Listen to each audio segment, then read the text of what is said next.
में बहुत इंपॉर्टेंट है। ईस्टर्न घाट्स में ये पीक्स हैं, बहुत बहुत इंपॉर्टेंट सब।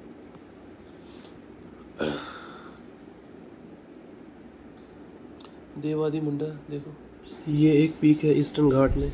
झींद गदा अरमाकोंडा, झींद गदा अरमाकोंडा भी है highest peak of eastern Ghats, ठीक है। महेंद्रगिरी ये भी उड़ीसा में, और ये सेकंड है हाईएस्ट पीक। चिल्का लेक पड़ी थी उसकी यार उन्हें। विंध्याचल बहुत इंपॉर्टेंट है, ये ब्लॉक माउंटेन्स है, साउथ और नॉर्थ इंडिया को सेपरेट करता है। वैसे ही देखो सतपुरा रेंज, ये आप मैप पकड़ना, वहाँ पे देखना, वहाँ से लर्न करने में ना आसानी होगी आपकी।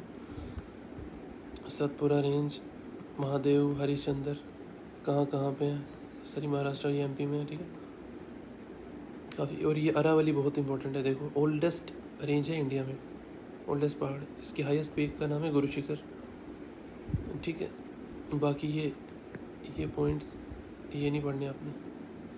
इसको मिनरल माउंटेन भी बोलते हैं, रेलिक्ट माउंटेन भी, ठीक है। और ग्रेट प्लेन ऑफ इंडिया, खद्दर, बंगर बहुत इंपॉर्टेंट है ये। फुट हिल्स जो हिमालय के है ना, उसको ये भंवर बोलते हैं, ठीक है। और सेकंड ये जो तेराई है, ये मार्शी एक्सेस डैम्पनेस से होती है इसमें। देखो राइस कल्टीवेशन बहुत होती है, इसलिए मतलब बंगाल में राइस ज़्यादा होता है, क्योंकि वहाँ पे ये वाला रीजन आता है काफ़ी ज़्यादा। और जो बंगर होता है ना, बंगर इसको बोर भी बोलते हैं, इसमें फर्टिलिटी थोड़ी कम होती है, ठीक है, क्योंकि ये ना हाई एरिया में होता है। फर्टिलिटी पता तब होती है जब फ्लड आते हैं पानी से, फ्लड की वजह से जो फर्टाइल जो मिनरल्स होते हैं ना वो आते हैं और उस जगह पे रुक जाते हैं, ठीक है। जो एरिया ऊंची जगह पे होगा ना, वहाँ पे फर्टिलिटी कम होगी, क्योंकि वहाँ पे फ्लड कम आएंगे, वैसे ही है, ठीक है। बंगर वैसे है, हाई पार्ट है, इसलिए यहाँ पे फर्टिलिटी कम होती है, ओल्ड एलोवाइल होती है। ये है न्यू, ये है अब नीचे वाली एरियाज़ में होती है, ये नीचे वाले एरियाज़ में, और फ्लड आते हैं यहाँ पे, इसलिए फर्टाइल होती है ज़्यादा, ठीक है। और उसके बाद डेल्टिक में भी काफ़ी फर्टिलिटी होती है। डेल्टा पता है ना आपको, डेल्टा जो बन जाता है जहाँ रिवर और समुंदर जब मिलते हैं, जैसे सुंदरबन डेल्टा दुनिया का सबसे बड़ा डेल्टा, सबसे तेज़ी से बढ़ने वाला डेल्टा। देखो राइस और जूट सबसे ज़्यादा होते हैं, क्योंकि इन दोनों में काफ़ी पानी चाहिए, और इसलिए ऐसे एरियाज़ में होते हैं, इसलिए वेस्ट बंगाल में राइस और जूट बहुत ज़्यादा होता है। वैसे ही पंजाब प्लेन्स, ये तो बीच दोआब मैंने आपको पहले ही बोला था, रिवर्स की चैप्टर में, ब्यास और सतलुज के बीच वाला, और ये पूरा इंडिया में सबसे फर्टाइल है। सिंधु दोआब ये भी है।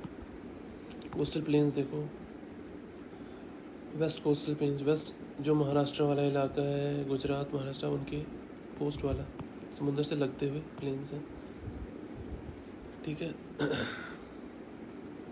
ये है नैरो प्लेन्स है, ठीक है, मतलब ईस्ट प्लेन्स के कंपैरिजन में ये थोड़े कम है, नैरो है, पतले हैं, ठीक है।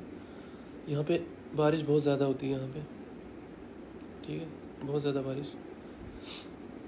एस्चुरीज़ बनती हैं यहाँ पे, ये आप ना गूगल कर लेना एस्चुरीज़ क्या होती हैं, ठीक है, ये कर लेना। ये कोस्टों के भी नाम याद रखना है, काठियावाड़ गुजरात में, कोंकण महाराष्ट्र में, किनारा या गांव ये कर्नाटक, मलाबार केरला में केस। और ईस्ट कोस्टल प्लेन बहुत ब्रॉड होते हैं, देखो 50 to 60 किलोमीटर ब्रॉड है। यहाँ पे डेल्टास बनते हैं, ठीक है। रेन कम होती है यहाँ पे, देखो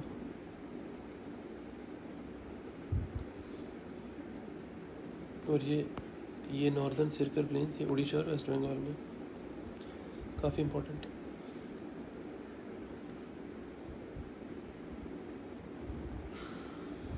और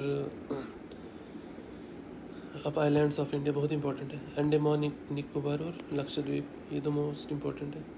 इसकी कैपिटल है पोर्ट ब्लेयर, इसकी कैपिटल पोर्ट ब्लेयर है।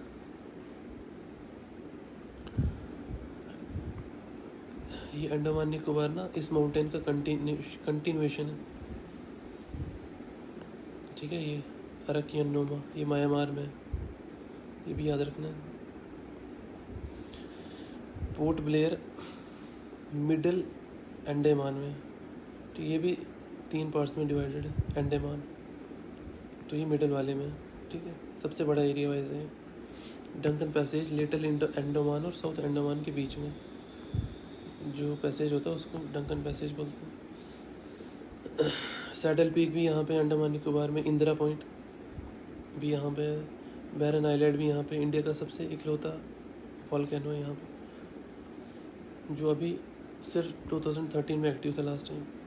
ये इंपॉर्टेंट है। 10 डिग्री चैनल, अंडमान और निकोबार के बीच में जो लाइन जा रही है ना, इमेजिनरी लाइन, उसको बोलते हैं 10 डिग्री चैनल।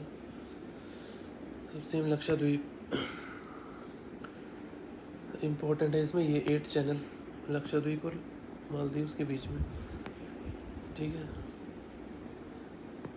ये छोड़ दो आप। मिनिकॉय भी एक आइलैंड का नाम है वहाँ पे, और 9 degree channel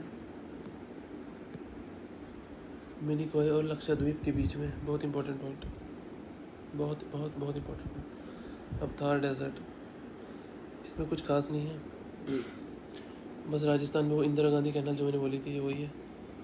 sambar lake India की लार्जेस्ट इनलैंड साल्ट लेक है, ये भी पढ़ाया मैंने, और ये भी पढ़ लेना।